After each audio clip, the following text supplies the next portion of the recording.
अधेड़ उम्र में सास की शादी। रेशमा आज बहुत खुश होती है। आज उसकी शादी को पूरे 10 साल हो जाते हैं। घर में खुशी का माहौल होता है और इसी खुशी में रेशमा घर में तरह तरह के पकवान भी बना रही होती है। इसी बीच रेशमा की पड़ोसन उनके घर आती है और उससे कहती है, क्यों रेशमा, आज घर में बड़े पकवान बन रहे हैं, कुछ खास है क्या आज? आज ही के दिन मेरी शादी हुई थी और आज मेरी शादी को पूरे 10 साल हो चुके हैं। अच्छा, शादी से याद आया रेशमा, क्या तुझे पता है हमारे पास वाले ही एक गांव में 70 साल की एक बुढ़िया औरत अपनी दूसरी शादी रचा रही है। क्या 70 साल की बुढ़िया औरत की दूसरी शादी? अरे जिस उम्र में लोग पूजा पाठ करते हैं वो बूढ़ी औरत रंगरलियां मना रही है। इतना ही नहीं, सुनने में तो ये भी आ रहा है कि उस बूढ़ी औरत के 2 बेटे, बहू और 4 पोते पोतियां भी हैं। तौबा तौबा, सच में जमाना बहुत खराब आ चुका है। कोई शर्म लिहाज नाम की चीज तो बची ही नहीं इस दुनिया में। हमारे परिवार के तो ऐसे संस्कार नहीं है। रेशमा, जमाना बहुत आगे निकल गया है। आजकल क्या बच्चे और क्या बूढ़े, सभी पर एक जैसी जवानी छा रही है। हमारे लिए तो ऐसा सोचना भी पाप है। वैसे कब है उस बूढ़ी औरत की शादी? आपको कोई जानकारी है क्या? मुझे क्या, पूरे गांव वालों को पता है इस शादी के बारे में। कल ही तो है। अरे वाह, कल तो योगेश के पापा भी छुट्टी पर हैं। एक काम करते हैं, हम भी चलते हैं इस बूढ़ी औरत की शादी में। आखिर देखे तो सही कि कौन है वो बेशर्म बुढ़िया औरत जो पोता पोती खिलाने की उम्र में प्यार के फूल खिला रही है। पड़ोसन वहां से चली जाती है, जिसके बाद रेशमा सोच में पड़ जाती है। शाम को जब रेशमा का पति अमित घर आता है तो वो रेशमा को हैरान परेशान देखकर पूछता है, क्या हुआ रेशमा, आज बहुत परेशान सी लग रही हो? कुछ खास नहीं, एक बुढ़िया औरत के बारे में सोच रही थी। कौन सी बुढ़िया औरत? रेशमा अमित की ओर देखती है और उसे बताते हुए कहती है, हमारे पास वाले गांव में ही एक बूढ़ी औरत है जो अपनी उम्र के आखिरी पड़ाव में अब लव अफेयर कर रही है और कल उसकी शादी भी है। ताज्जुब की बात तो ये है कि उसके 2 बहू बेटे और 4 पोते पोतियां भी हैं। फिर भी किसी ने उसे नहीं रोका। अरे इतना भरा पूरा परिवार होने के बाद वो अपना दूसरा घर क्यों बसाना चाह रही है? पता नहीं जी, मैं सोच रही थी कल आपकी भी छुट्टी है तो क्यों ना हम भी शादी देखने चले। सुनने में आ रहा है कि कल पूरा गांव जा रहा है उसकी शादी देखने के लिए। रेशमा की बातें सुनकर अमित भी दूसरे दिन उसके साथ चलने के लिए हामी भर देता है। अगले दिन सुबह रेशमा और अमित बच्चों के साथ शादी देखने निकल जाते हैं। गांव से कुछ किलोमीटर की दूरी तय कर रेशमा अपने परिवार के साथ विवाह स्थल पर पहुंच जाती है। यहाँ की साज सजावट कितनी अच्छी लग रही है ना। ऐसा लग रहा है मानो किसी नई नवेली दुल्हन की शादी हो। देखकर तो ऐसा ही लग रहा है, लेकिन वो बूढ़ी औरत है कहाँ पर जिसके इतने किस्से सुनने को मिल रहे हैं? अमित के इतना बोलने की देर होती है और एक अधेड़ उम्र की बुढ़िया औरत दुल्हन के लिबास में सज संवर कर मंडप पर पहुंच जाती है, जिसे देख रेशमा और अमित के पैरों तले मानो जमीन ही खिसक जाती है। मम्मी जी, यहाँ दुल्हन के लिबास में ये सब क्या हो रहा है? अमित, मम्मी, दादी की शादी, वाह, मजा आएगा।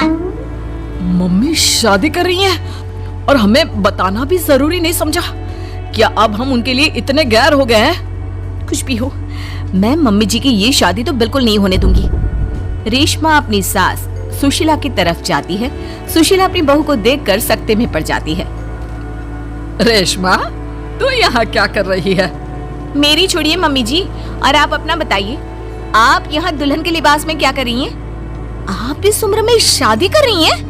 जानती है समाज कितनी थू थू करेगा हम पर। समाज के डर से जीना नहीं छोड़ देते बहू।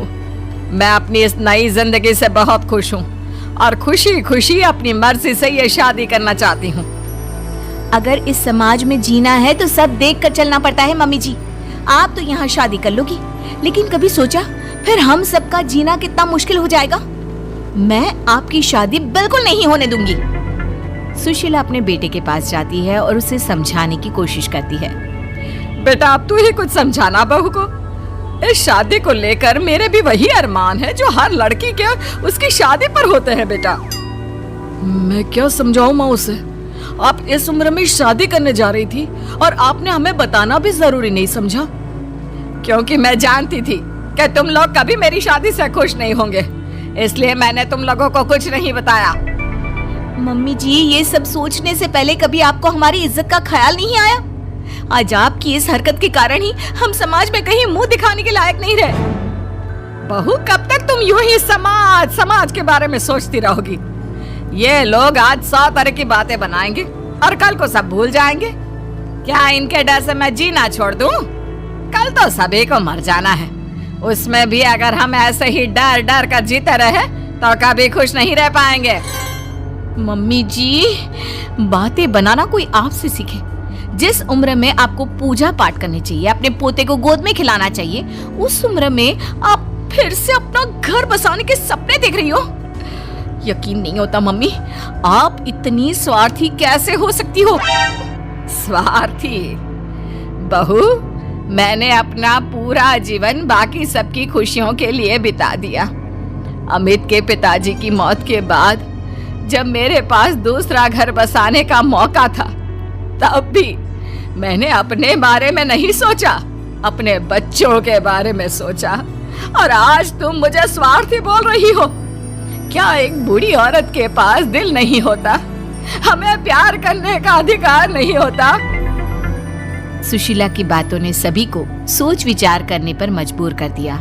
किंतु रेशमा, हर किसी को अपना जीवन जीने का अधिकार होता है मम्मी जी, लेकिन आपके साथ 3 और जिंदगियां भी जुड़ी हुई हैं। हम आपके कारण बदनामी का घूंट नहीं पी सकते मम्मी जी। आज तुम दोनों को अचानक मेरी और इस समाज की इतनी परवाह क्यों हो रही है? यह बदनामी और समाज के तानों का डर तब तुम लोगों के जहन में क्यों नहीं आया, जब 2 बेटों और बहुओं के होते हुए भी मुझे अकेले उस एक कमरे में रखकर घूट घूट कर जीवन यापन करना पड़ रहा था? तब तुम लोगों को याद नहीं आया मुझसे कितनी जिंदगियां जुड़ी हुई हैं? सुशीला की बातें सुनकर रेशमा और अमित अपना सिर झुका लेते हैं। उन्हें अपने से हुई गलती का एहसास हो जाता है, लेकिन अब भी कहीं ना कहीं उनके दिमाग में लोग क्या कहेंगे ही चल रहा था, जिसके डर से वे खामोश होकर खड़े रहते हैं। तभी सुशीला जी आगे कहती हैं, ठीक है, अगर तुम लोग नहीं चाहते कि मैं फिर से विवाह करूं और अपने नए जीवन की शुरुआत करूं, तो मैं ये शादी नहीं करूंगी और साथ ही ये घर छोड़कर भी चली जाऊंगी। फिर ना तुम लोगों की कोई बदनामी होगी और ना ही कोई तुम्हें आकर ताने मारेगा। सुशीला की बातें सुनकर रेशमा और अमित दोनों सोच में पड़ जाते हैं। कुछ देर सोचने के बाद रेशमा कहती है, नहीं मम्मी जी, आप घर छोड़कर मत जाइए। आप सच कह रही हैं। अगर हम ऐसे ही समाज की परवाह करते रहे तो हम कभी खुशी खुशी नहीं जी पाएंगे। हाँ माँ, और आज बचपन से तेरे हर निवाले और प्यार का कर्ज मैं चुकाऊंगा। आज यहाँ से मेरी माँ की डोली उठेगी। बजाओ शहनाई, आज मेरी माँ की शादी है। फिर क्या, अपने बहू बेटों की रजामंदी के साथ सुशीला खुशी खुशी 7 फेरे लेकर नई नवेली दुल्हन बन जाती है और सब शादी की खुशियों में मगन हो जाते हैं।